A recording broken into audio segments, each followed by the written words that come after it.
Hi friends, mastmaga.comಗೆ ಸ್ವಾಗತ. ನಾನು ಅಮರ್ ಪ್ರಸಾದ್. ನಿಮಗೆ ವಯಸ್ಸು 30 ಹತ್ತತ್ರ ಬಂತ, 30 ಆಯ್ತಾ, 30 ದಾಟ್ತಾ, ಸ್ವೀಟ್ 30ಸ್ಗೆ ಕಾಲಿಟ್ರ? ಇದು ನಿಜಕ್ಕೂ ಸ್ವೀಟ್ ಆಗಿರಲ್ಲ. ಆ್ಯಕ್ಚುಲಿ ನೆನಪಿರಲಿ, ಭಾರತೀಯರ ಸರಾಸರಿ ಜೀವಿತಾವಧಿ 67ರಿಂದ 70 ವರ್ಷ ಆ್ಯಾವ್ರೇಜ್. ಅದರಲ್ಲೂ ಪುರುಷರದ್ದು ಇನ್ನೊಂಚೂರು ಕಮ್ಮಿ ಇದೆ ಜೀವಿತಾವಧಿ. ಸೊ 30 ಕ್ರಾಸ್ ಆಯಿತು ಅಂದರೆ ಅರ್ಧ ಲೈಫ್ ಜರ್ನಿ ನಾವು ಕಳೆದಿದ್ದೀವಿ ಅಂತ ಅರ್ಥ. ಜೀವನದ ಸೆಕೆಂಡ್ ಹಾಫನ್ನು ಶುರು ಮಾಡ್ತಾ ಇದ್ದೀವಿ ಅಂತ ಅರ್ಥ.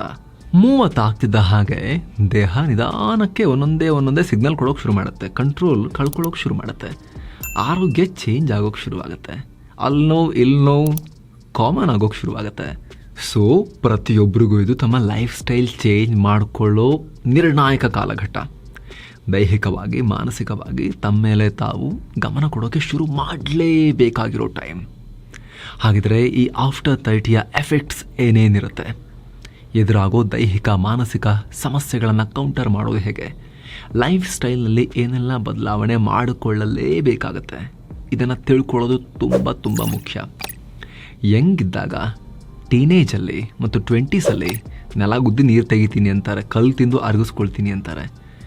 ಆದರೆ ಈ ಏಜ್ ದಾಟ್ತಾ 30 ಆದಮೇಲೆ ಕಳೆಯೋ ಪ್ರತಿ ಒಂದೊಂದು ವರ್ಷವೂ ಕೂಡ ತಿಂದರೂ ಜೀರ್ಣ ಆಗಲ್ಲ ಅನ್ನೋ ರೀತಿ ಆಗೋಗಿರುತ್ತೆ. ಆಗಲೇ ಹೇಳಿದ ಹಾಗೆ ಅಲ್ಲಿ ನೋವು ಇಲ್ಲಿ ನೋವು, ಅದು ನೋವು ಇದು ನೋವು, ಇದು ಕಾಮನ್ ಆಗ್ತಾ ಹೋಗುತ್ತೆ. ಏಜಿಂಗ್ ಇನ್ನೂ ಫಾಸ್ಟ್ ಆಗುತ್ತೆ. ಆದರೆ ಅದೆಲ್ಲದಕ್ಕೂ ಲಗಾಮ್ ಹಾಕೋಕ್ಕೆ ದಾರಿಗಳಿವೆ.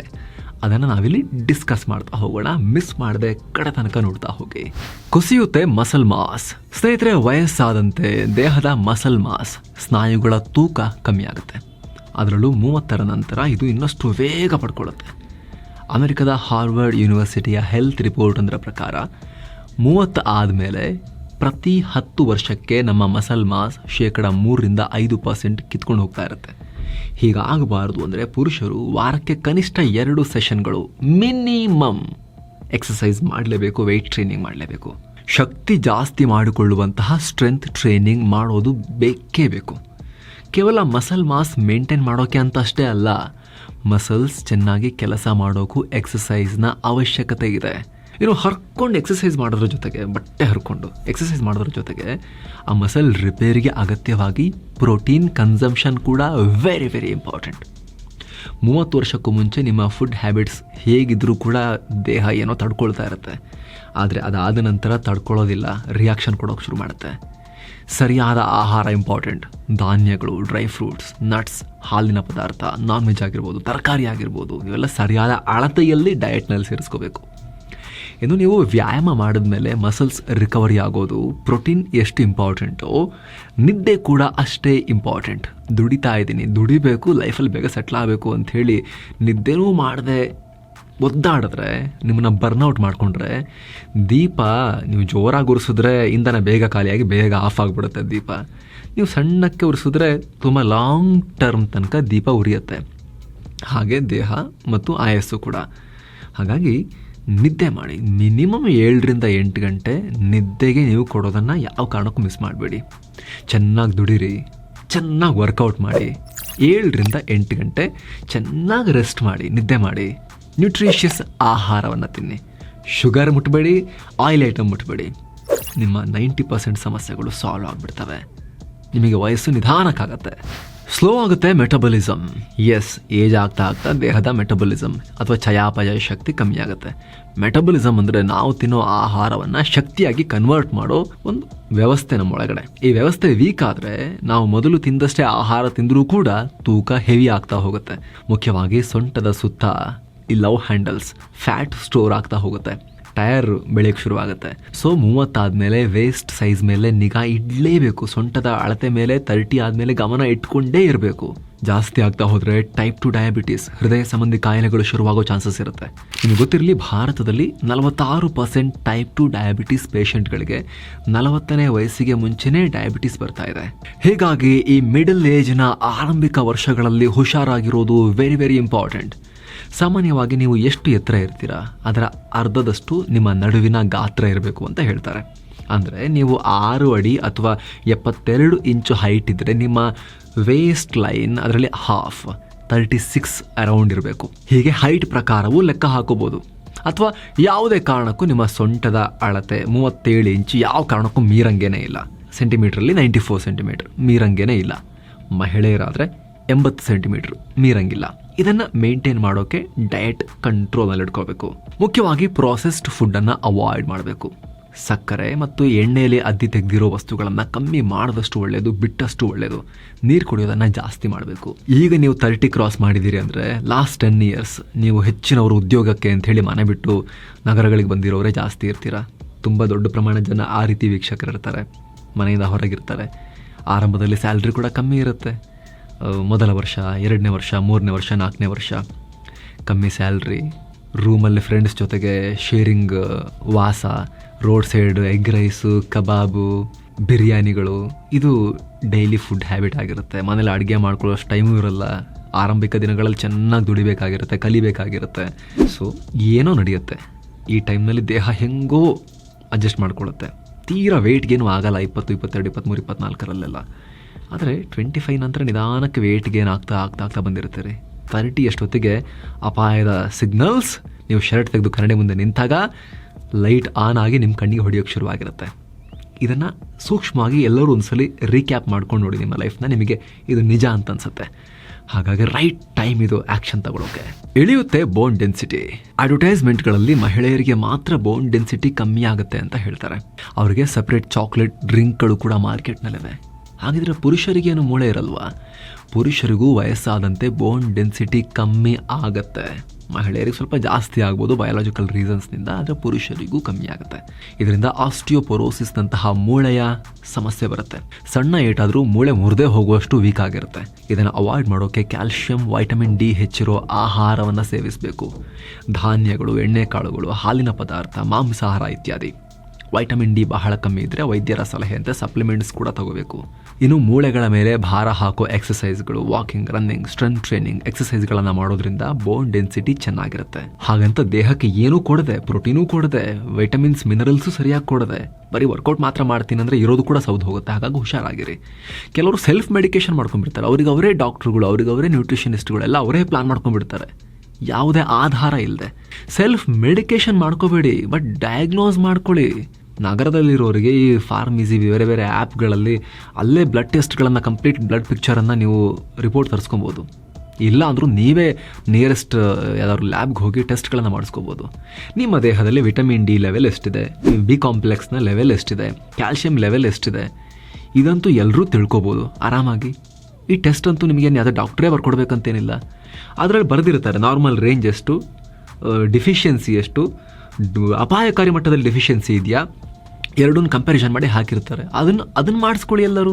ಇದಕ್ಕೆ ಯಾವ ಡಾಕ್ಟರ್ ಪ್ರಿಸ್ಕ್ರಿಪ್ಷನ್ನೇ ಬೇಡ, ಪ್ರತಿಯೊಬ್ಬರು ಮಾಡಿಸ್ಬೋದು. ಅದನ್ನು ಮಾಡೋದಿಲ್ಲ. ಅದನ್ನು ಮಾಡದೆ ಡೈರೆಕ್ಟಾಗಿ ಅವರೇ ಊಹೆ ಮಾಡ್ಕೊಂಡು ಮೆಡಿಕೇಶನ್ ತೊಗೊಳ್ಳೋದು. ಹಂಗೆ ಮಾಡಬೇಡಿ. ಇದನ್ನು ಪ್ರತಿಯೊಬ್ಬರು ಮಾಡಿಸ್ಕೋಬೋದು. ಈ ರೀತಿ ಟೆಸ್ಟನ್ನು ನೀವೇ ಮಾಡಿಸ್ಕೋಬೋದು. ಈ ಟೆಸ್ಟನ್ನು ಇದರಿಂದ ಏನು ಕಳ್ಕೊಳ್ಳೋದಿಲ್ಲ. ನೀವು ಒಂದು ದುಡ್ಡು ಖರ್ಚಾಗ್ಬೋದು ಅಷ್ಟೇ, 500, 600, 1000 ರೂಪಾಯಿ ಖರ್ಚಾಗ್ಬೋದು ಅಷ್ಟೇ. ಅದು ಬಿಟ್ಟರೆ ಲಾಸ್ ಏನಿಲ್ಲ. ಚೂರು ಬ್ಲಡ್ ತಗೊಂಡು ಹೋಗ್ತಾರೆ, ರಿಪೋರ್ಟ್ ಬರುತ್ತೆ.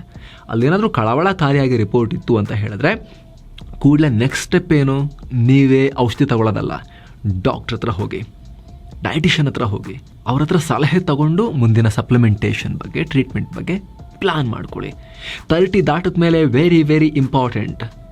ನಿಮ್ಗೆ ಗೊತ್ತಾಗುತ್ತೆ ಸ್ನೇಹಿತರೆ, ಇದನ್ನು ಫಾಲೋ ಮಾಡ್ತಿರಲ್ಲ ಅವರಿಗೆ ಜೀವನದಲ್ಲಾಗೋ ಬದಲಾವಣೆ ಇರುತ್ತಲ್ಲ, ಆಮೇಲೆ ನೀವೇ ಒಂದು ಕಮೆಂಟ್ ಮಾಡ್ತೀರ ಅದು ಎಷ್ಟು ಇಂಪಾರ್ಟೆಂಟ್ ಇನ್ಫಾರ್ಮೇಷನ್ ಅಂತ. ಸ್ನೇಹಿತರೆ, ಈ ವರದಿಯಲ್ಲಿ ಮುಂದುವರಿಯೋಕ್ಕಿಂತ ಮುಂಚೆ ಈ 2 ಪ್ರಾಡಕ್ಟ್ಗಳು, ಇವರು ನಮ್ಮ ಈ ವಿಡಿಯೋದ ಪಾರ್ಟ್ನರ್ಸ್ ಕೂಡ ಹೌದು, ಆದರೆ ಇದು ಎಸೆನ್ಷಿಯಲ್ ಕೂಡ ಹೌದು. ಪ್ರತಿಯೊಬ್ಬ ಮನುಷ್ಯನಿಗೂ ಅತ್ಯಂತ ಅನಿವಾರ್ಯ ಫಿನಾನ್ಷಿಯಲ್ ಸೇಫ್ಟಿ ಪ್ರಾಡಕ್ಟ್ಸ್ ಇವು.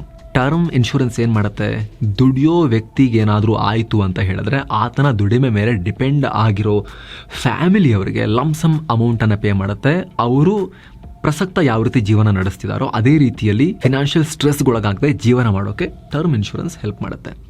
ಹೆಲ್ತ್ ಇನ್ಶೂರೆನ್ಸ್ ಏನು ಮಾಡುತ್ತೆ, ನೀವು ಮತ್ತು ನಿಮ್ಮ ಫ್ಯಾಮಿಲಿಗೆ ಹೆಲ್ತ್ ಇನ್ಶೂರೆನ್ಸ್ ಮಾಡಿಸಿದಾಗ ಅನಿರೀಕ್ಷಿತವಾಗಿ ಬರೋ ದೊಡ್ಡ ದೊಡ್ಡ ಆರೋಗ್ಯದ ಖರ್ಚುಗಳು, ಹಾಸ್ಪಿಟಲ್ ಬಿಲ್ಸ್ ನಿಮ್ಮನ್ನು ದಿವಾಳಿ ಮಾಡೋದನ್ನು ಹೆಲ್ತ್ ಇನ್ಶೂರೆನ್ಸ್ ತಪ್ಪಿಸುತ್ತೆ.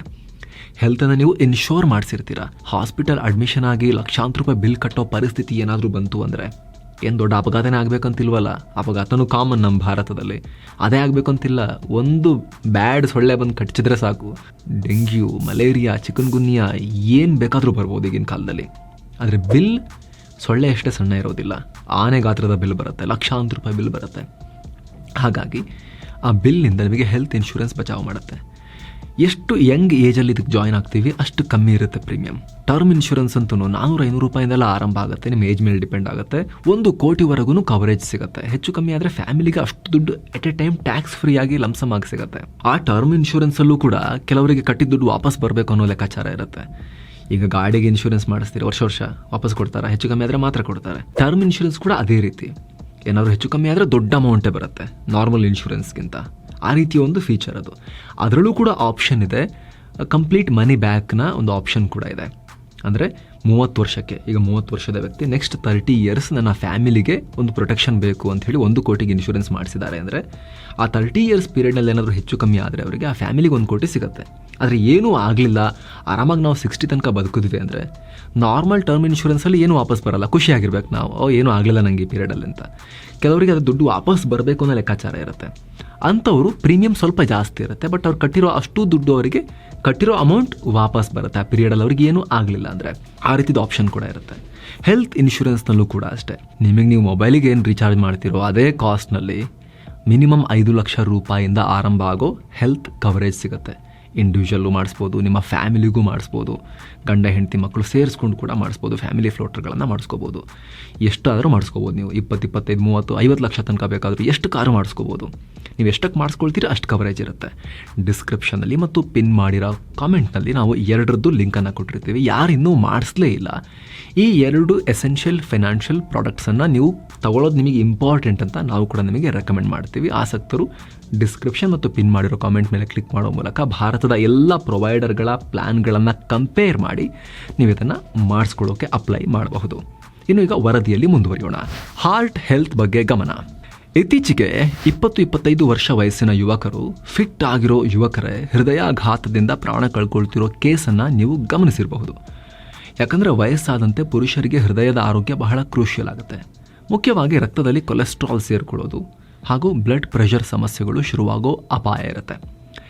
ಇದೇ ಕಾರಣಕ್ಕೆ ಆಫ್ಟರ್ 30 ನಂತರ ಫಿಸಿಕಲ್ ಆ್ಯಕ್ಟಿವಿಟಿ ವೆರಿ ಇಂಪಾರ್ಟೆಂಟ್. ಮದ್ಯಪಾನ, ಧೂಮಪಾನದ ಅಭ್ಯಾಸ ಇರೋರು ಬಿಟ್ಬಿಡಿ. ಇಲ್ಲಿ ತನಕ ಮಾಡಿದ್ದೀರಾ, 30 ಕ್ರಾಸ್ ಆಗ್ತಿದ್ದೀರಾ, ಬಿಟ್ಬಿಟ್ರೆ ತುಂಬ ಒಳ್ಳೆಯದು, ನಿಮ್ಗೆ ಒಳ್ಳೆಯದು, ನಿಮ್ಮ ಫ್ಯಾಮಿಲಿಗೂ ಕೂಡ ಒಳ್ಳೆಯದು. ಶುರು ಮಾಡಿಲ್ಲ ಅಂದರೆ ಇನ್ಮೇಲೆ ಈ ದರಿದ್ರವನ್ನು ಅಣಿಸ್ಕೊಳ್ಳೋಕ್ಕೆ ಯಾವುದೇ ಕನಸನ್ನು ಕಾಣಬೇಡಿ. ಒಳ್ಳೆಯದು, ನೀವು ಇದುವರೆಗೂ ಮಾಡಿಲ್ಲ, ಇನ್ನು ಮಾಡದೇ ಇದ್ದರೆ ಇನ್ನೂ ಒಳ್ಳೆಯದು. ಇನ್ನು ಹೃದಯದ ಆರೋಗ್ಯಕ್ಕೆ ಒಮೆಗಾ 3 ಫ್ಯಾಟಿ ಆ್ಯಸಿಡ್ಸ್ ತುಂಬ important. Chia seeds, soybean, dry fruits, ಮೀನು, ಸೀ ಫುಡ್, ಇದರಲ್ಲೆಲ್ಲ ಈ ಒಮೆಗಾ 3 ಫ್ಯಾಟಿ ಆ್ಯಸಿಡ್ಸ್ ಚೆನ್ನಾಗಿರುತ್ತೆ.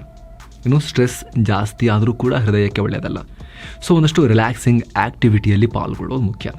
ಕೊಲೆಸ್ಟ್ರಾಲ್ ಲೆವೆಲ್, ಬ್ಲಡ್ ಪ್ರೆಷರ್ ಎಷ್ಟಿದೆ ಅನ್ನೋದನ್ನು ಆಗಾಗ ಮಾನಿಟರ್ ಮಾಡ್ತಾ ಇರಿ, ಟೆಸ್ಟ್ಗಳನ್ನು ಮಾಡಿಸ್ಕೊಡ್ತಾ ಇರಿ. Regular health checkup. 30ರ ನಂತರ regular health checkup important. In fact 25ರಿಂದಲೇ ಶುರು ಮಾಡಬೇಕು ಅನ್ನೋದು ತಜ್ಞರ ಅಭಿಪ್ರಾಯ. ಆಗಲೇ ಹೇಳಿದ ಹಾಗೆ ಪ್ರತಿ ವರ್ಷ ಕೊಲೆಸ್ಟ್ರಾಲ್ ಮತ್ತು BP ಪರೀಕ್ಷೆ ಮಾಡಿಸ್ಕೊಳ್ತಿರ್ಬೇಕು. ಅದೇ ರೀತಿ diabetes, kidney function, liver function, vitamin deficiency ಪರೀಕ್ಷೆ, ಈ ರೀತಿ ಹಲವು ಪರೀಕ್ಷೆಗಳನ್ನು ಮಾಡಿಸ್ಕೊಂಡು ಬೇಸಿಕ್ ಒಂದಷ್ಟು ಚೆಕ್ಕನ್ನು ಇಟ್ಕೊಂಡಿರಬೇಕು ನಿಮ್ಮ ಆರೋಗ್ಯದ ಮೇಲೆ.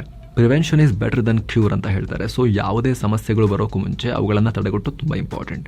ಒಂದೇ ಸಲ ಕಾಂಪ್ಲಿಕೇಶನ್ಸ್ ಆಗೋ ತಪ್ಪತ್ತೆ. ಕಡೆಯದಾಗಿ ವೆರಿ ಇಂಪಾರ್ಟೆಂಟ್, ಮಾನಸಿಕ ಆರೋಗ್ಯ. ಜವಾಬ್ದಾರಿ ಜೊತೆಗೆ ಸ್ಟ್ರೆಸ್ ಉಚಿತವಾಗಿ ಬರುತ್ತೆ ಅನ್ನೋದನ್ನು ನಾವು ಮೈಂಡಲ್ಲಿ ಇಟ್ಕೊಂಡಿರಬೇಕು. 30ನೇ ವಯಸ್ಸು ಅಂತ ಹೇಳಿದ್ರೆ ಅರ್ಧ ಜೀವನವೂ ಆಗಿರುತ್ತೆ, ಆದರೆ ಸ್ಟ್ರೆಸ್ ಲೆವೆಲ್ ಜಾಸ್ತಿ ಆಗಿರುತ್ತೆ. ಹೆಚ್ಚಿನವರಿಗೆ ಆಗ್ತಾನೆ ಮದುವೆ ಆಗಿರುತ್ತೆ, ಅಥವಾ ಕೆಲವರಿಗೆ ಮದುವೆ ಆಗಿ 1-2 ವರ್ಷದ ಮಕ್ಕಳು ಇರ್ತಾರೆ, ಕೆಲವರಿಗೆ 4 ವರ್ಷದ 5 ವರ್ಷದ ಮಕ್ಕಳು ಇರ್ಬೋದು. ಕಮಿಟ್ಮೆಂಟ್ಗಳು ಜಾಸ್ತಿನೇ ಆಗಿರುತ್ತೆ. ಆ ಫಿನಾನ್ಷಿಯಲ್ ಫ್ಯಾಮಿಲಿ ಕಮಿಟ್ಮೆಂಟ್ಗಳ ಜೊತೆಗೆ ಒಂದೊಂದೇ ಫಿಸಿಕಲ್ ಸಮಸ್ಯೆಗಳು, ಚಾಲೆಂಜ್ಗಳು ಶುರುವಾಗೋ ಟೈಮ್ ಅದು. ಸೊ ಮಾನಸಿಕ ಆರೋಗ್ಯ ಇಂಪಾರ್ಟೆಂಟ್ ಆಗುತ್ತೆ ಇಂಥ ಟೈಮ್ನಲ್ಲಿ. ಮೆಂಟಲ್ ಫಿಟ್ನೆಸ್ ಒಂದಿದ್ರೆ ಅರ್ಧ ಫಿಸಿಕಲ್ ಫಿಟ್ನೆಸ್ ಕೂಡ ಇದ್ದ ಹಾಗೇನೆ. ಆದರೆ ಜನ ಒಬ್ಬ ವ್ಯಕ್ತಿ ಹೊರಗೆ ಎಷ್ಟು ಫಿಟ್ ಇದ್ದಾನೆ ಅನ್ನೋ ಲೆಕ್ಕಾಚಾರ ಹಾಕ್ತಾರೆ ಹೊರತು ಮೆಂಟಲ್ ಫಿಟ್ನೆಸ್ ಬಗ್ಗೆ ತಿಂಕೇ ಮಾಡೋದಿಲ್ಲ. ಆ ವಯಸ್ಸಿನ ಯುವಕರು ಮಾನಸಿಕ ಆರೋಗ್ಯ ಬಗ್ಗೆ ಮಾತನಾಡಿದ್ರೆ ಬೇಗ ಜಡ್ಜ್ ಮಾಡಿಬಿಡ್ತಾರೆ ಅವ್ರನ್ನ ಅಂಥೇಳಿ ಗಾಬರಿಗೊಳಗಾಗಿ ಒಳಗೊಳಗೆ ಕೊರಗ್ತಿರ್ತಾರೆ. ಸೊ ಸ್ನೇಹಿತರೆ, ಮಾನಸಿಕ ಆರೋಗ್ಯ ಚೆನ್ನಾಗಿರಬೇಕು ಅಂತ ಹೇಳಿದ್ರೆ, ನಾವು ನಮ್ಮ ಫ್ಯಾಮಿಲಿಯೊಟ್ಟಿಗೆ ಲಾಂಗ್ ಟೈಮ್ ಬಾಳಬೇಕು ಅಂತಿದ್ರೆ ಹ್ಯಾಪಿಯಾಗಿ, ನಮಗೆ ನಾವು ಪ್ರತಿದಿನ ಟೈಮ್ ಕೊಡ್ಕೋಬೇಕಾಗತ್ತೆ.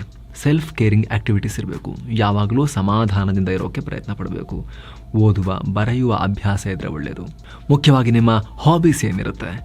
ಕ್ರಿಕೆಟ್ ಆಡ್ತಾ ಇದ್ರಾ ನೀವು ಕಾಲೇಜಲ್ಲಿದ್ದಾಗ, ಮತ್ತೆ ಆಡಿ ಲೈಟಾಗಿ. ಬಿದ್ದು ಎದ್ದು ನೀವು ಜಾಂಟಿ ರೋಡ್ಸ್ ಹಾಕಕ್ಕೆ ಹೋಗಿ ಕೈಕಾಲು ಮೂಳೆ ಮುರ್ಕೊಂಡೆಲ್ಲ ಬರೋಕ್ಕೆ ಹೋಗಬೇಡಿ. ವೀಕೆಂಡ್ ಸ್ಪೋರ್ಟ್ಸ್ ಆ ರೀತಿ ಹೆವಿ ಮಾಡೋಕ್ಕೆ ಹೋಗಿ ನಿಮ್ಮ ಏಜಿಗೆ ತಕ್ಕಂತೆ ಆಟ ಆಡಿ. ಯಾವುದೇ ಆ್ಯಕ್ಟಿವಿಟಿಗೆ ಟೈಮ್ ಕೊಡಿ. ಕುಟುಂಬಸ್ಥರು ಹಾಗೂ ಸ್ನೇಹಿತರೊಂದಿಗೆ ನಿರಂತರವಾಗಿ ಕಾಂಟ್ಯಾಕ್ಟ್ನಲ್ಲಿರಿ. ಭಾವನಾತ್ಮಕವಾಗಿ ನೀವು ಚೆನ್ನಾಗಿದ್ದರೆ ಮಾನಸಿಕವಾಗಿಯೂ ಚೆನ್ನಾಗಿರ್ತೀರ. ಕೆಲವರು ಮದುವೆಯಾಗಿ ಫ್ಯಾಮಿಲಿಯಾಗಿ ಆ ಫ್ಯಾಮಿಲಿನೇ ಒಂದು ಸ್ಟ್ರೆಸ್ ಥರ ಮಾಡ್ಕೊಂಡಿರ್ತಾರೆ. ಮನೆಯಲ್ಲಿ ಒಂದೊಂದು ಮಾತಿಗೂ ಜೋರಾಗಿ ಉತ್ತರ ಕೊಡೋದು, ಜೋರಾಗಿ ಆ ಕಡೆಯಿಂದನೂ ಪ್ರಶ್ನೆಗಳು ಬರೋದು, ಆಮೇಲೆ ಪ್ರತಿಯೊಂದು ಜೋರೇ. ನೀನು ಜೋರಾಗಿ ಹೇಳಿದೆ, ನಾನು ಜೋರಾಗಿ ಹೇಳಿದೆ, ಸೊ ಫ್ಯಾಮಿಲಿನೇ ಜೋರು, ಫುಲ್ ಸ್ಟ್ರೆಸ್ಸು. ಫ್ಯಾಮಿಲಿ ಇರೋದು ನೀವು ಖುಷಿ ಖುಷಿಯಾಗಿರೋಕ್ಕೆ. ಒಂದು ವೇಳೆ ಆ ಕಡೆಯಿಂದ ನಿಮ್ಮ ಎದುರುಗಡೆ ಸೈಡಿಂದ ಜೋರಾಗಿ ಧ್ವನಿ ಬಂದರೂ ಕೂಡ ಕಾಮಾಗಿ ಐಸ್ ತಲೆ ಒಳಗಡೆ ಇಟ್ಕೊಂಡಿರೋರ ಥರ ನಿಮ್ಮ ಬ್ರೈನ್ ಐಸಿಂದ ಮಾಡಿದೆಯೇನೋ ಅನ್ನೋ ರೀತಿಯಲ್ಲಿ ಮೈಂಡ್ ಸೆಟ್ಟನ್ನು ಅಚೀವ್ ಮಾಡ್ಕೊಂಬಿಡಿ. ಕಾಮಾಗಿ ಐಸ್ ಕೋಲ್ಡ್ ರಿಯಾಕ್ಷನ್ ಕೊಡಿ. ಆಗ ಆ ಕಡೆಯಿಂದ ಎಂಥ ಕೆಂಡದಂಥ ಬಾಣ ಬಂದರೂ ಕೂಡ ನಿಮ್ಮ ಮನೇಲಿ ಈ ಐಸಿಗೆ ಅದು ತಾಗಿ ಕಾಮ್ ಡೌನ್ ಆಗಿಬಿಡುತ್ತೆ ಸಿಚುವೇಶನ್. ನೆಕ್ಸ್ಟ್ ಆ ಕಡೆಯಿಂದ ಬರೋ ಬಾಣ ಚೂರು ಟೆಂಪ್ರೇಚರ್ ಡೌನ್ ಆಗಿನೇ ಬಂದಿರುತ್ತೆ, ವಾಯ್ಸ್ ಟೋನ್ ಕೂಡ ಡೌನ್ ಆಗಿರುತ್ತೆ, ಅದರಲ್ಲಿರೋ ಬಿಸಿ ಕೂಡ ಕಮ್ಮಿ ಆಗಿರುತ್ತೆ. ಟೆಸ್ಟ್ ಮಾಡಿ ನೋಡಿ. ಐಸ್ ಕೂಲ್ ಬ್ರೈನನ್ನು ಅಚೀವ್ ಮಾಡಿ. ಜೊತೆಗೆ ಏಜ್ ಇದೆಯಲ್ಲ, ಏನಾದ್ರು ಕಲಿಯೋಕ್ಕೆ ಟೈಮ್ ಮಾಡಿಕೊಂಡ್ರೆ ಇನ್ನೂ ಒಳ್ಳೆಯದು. ಯಾಕಂದರೆ ಬ್ರೈನ್ ನೀವು ಓದೋದು, ಕಲಿಯೋದು, ಎಕ್ಸಾಮ್ ಆ ಥರದ್ದೆಲ್ಲ ಬಿಟ್ಟು ಕಲಿಯುವ ಹಂಬಲ ಬಿಟ್ಟು ಒಂದು 5-6 ವರ್ಷ ಆಗಿ ಹೋಗಿರುತ್ತೆ. ಇನ್ನು ಕೆಲವರಿಗೆ ಬೇಗ ದುಡಿಯೋಕ್ಕೆ ಶುರು ಮಾಡೋರಿಗೆ ಇನ್ನೂ 10 ವರ್ಷನೇ ಆಗಿರ್ಬೋದು ಕಲಿಯೋದೆಲ್ಲ ಬಿಟ್ಟು. ಅಂದರೆ ಅಕಾಡೆಮಿಕಲಿ ಏನಾದರೂ ಒಂದು ಹೊಸ ಸ್ಕಿಲ್ಲನ್ನು ಆ್ಯಡ್ ಮಾಡೋಕ್ಕೆ ನೀವು ಟ್ರೈ ಮಾಡಿದ್ಬಿಟ್ಟು ವರ್ಕ್ ಎಕ್ಸ್ಪೀರಿಯೆನ್ಸ್ ಅಷ್ಟೇ ಆಗ್ತಾ ಹೋಗಿರುತ್ತೆ. ಸೊ ಟೈಮ್ ಮಾಡಿಕೊಂಡು ಇದ್ದರೆ ಅಟ್ಲೀಸ್ಟ್ ವಾರಕ್ಕೊಂದು 2 ಗಂಟೆ ಏನಾದರೂ ಹೊಸ ಸ್ಕಿಲ್ ಕಲಿಯೋಕ್ಕೆ, ಆನ್ಲೈನ್ ಕೋರ್ಸಸ್ ಏನಾದರೂ ಮಾಡ್ಕೊಳ್ಳೋಕ್ಕೆ ಆ ರೀತಿ ಕೂಡ ಗಮನ ಕೊಡಿ. ಅದರಿಂದ ನಿಮ್ಮ ಬ್ರೈನ್ಗೆ ಆ ಸ್ಟೂಡೆಂಟ್ ಮೈಂಡ್ ಸೆಟ್ ಇದೆಯಲ್ಲ, ಕಲಿಯುವ ವಿದ್ಯಾರ್ಥಿಯ ಮನಸ್ಥಿತಿ, ಆ ಶಾರ್ಪ್ನೆಸ್ ಸಾಣೆ ಹಿಡ್ದಂಗೆ ಆಗುತ್ತೆ ಬ್ರೈನ್ಗೆ. ಅದರಿಂದಲೂ ಕೂಡ ಮಾನಸಿಕ ಆರೋಗ್ಯಕ್ಕೆ ಹೆಲ್ಪ್ ಆಗುತ್ತೆ. ಇದೆಲ್ಲ ದೈಹಿಕವಾಗಿ ಮತ್ತು ಮಾನಸಿಕವಾಗಿ ಯಾವ ರೀತಿ ಕೇರ್ ತಗೋಬೇಕು ಆಫ್ಟರ್ 30 ಅನ್ನೋದನ್ನು ತಿಳಿಸ್ಕೊಡೋ ಪ್ರಯತ್ನ. ಫಿನಾನ್ಷಿಯಲಿ ಕೂಡ ಒಂದಷ್ಟು ಪ್ರಮುಖ ಹೆಜ್ಜೆಗಳನ್ನು ಇಡಬೇಕಾಗತ್ತೆ. 30ಗಿಂತ ಮುಂಚೆನೇ ಇಡಬೇಕು, ಇನ್ನೂ ಇಟ್ಟಿಲ್ಲ ಅಂದರೆ 30 ಅಂತೂ ವೆರಿ ವೆರಿ ಇಂಪಾರ್ಟೆಂಟ್. ಅದನ್ನು ಇನ್ನೊಂದು ಪ್ರತ್ಯೇಕ ವರದಿಯಲ್ಲಿ ಮಾಹಿತಿ ಕೊಡೋ ಪ್ರಯತ್ನ ನಾವು ಮಾಡ್ತೀವಿ. ವಿಡಿಯೋದಲ್ಲಿ ಆಲ್ರೆಡಿ ನಾವು ಹೇಳಿದಂತಹ ಟರ್ಮ್ ಮತ್ತು ಹೆಲ್ತ್ ಪ್ಲಾನ್ಗಳಲ್ಲಿ, ಇನ್ಶೂರೆನ್ಸ್ ಪ್ಲಾನ್ಗಳಲ್ಲಿ ಯಾರಿಗಾರು ಆಸಕ್ತಿ ಇದ್ದರೆ ಒಂದು ಕ್ವಿಕ್ ರಿಮೈಂಡರ್, ಡಿಸ್ಕ್ರಿಪ್ಷನ್ ಮತ್ತು ಪಿನ್ ಮಾಡಿರೋ ಕಾಮೆಂಟ್ನಲ್ಲಿ ಲಿಂಕ್ ಇದೆ. ಅದರ ಮೇಲೆ ಕ್ಲಿಕ್ ಮಾಡೋ ಮೂಲಕ ಭಾರತದ ಎಲ್ಲ ಟಾಪ್ ಪ್ರೊವೈಡರ್ಗಳ ಟರ್ಮ್ ಮತ್ತು ಹೆಲ್ತ್ ಪ್ಲಾನ್ಗಳನ್ನು ನೀವು ಚೆಕ್ ಮಾಡಬಹುದು. Thank you so much. ಮತ್ತೆ ಭೇಟಿ ಆಗ್ತಿರೋಣ. ನಮಸ್ತೆ.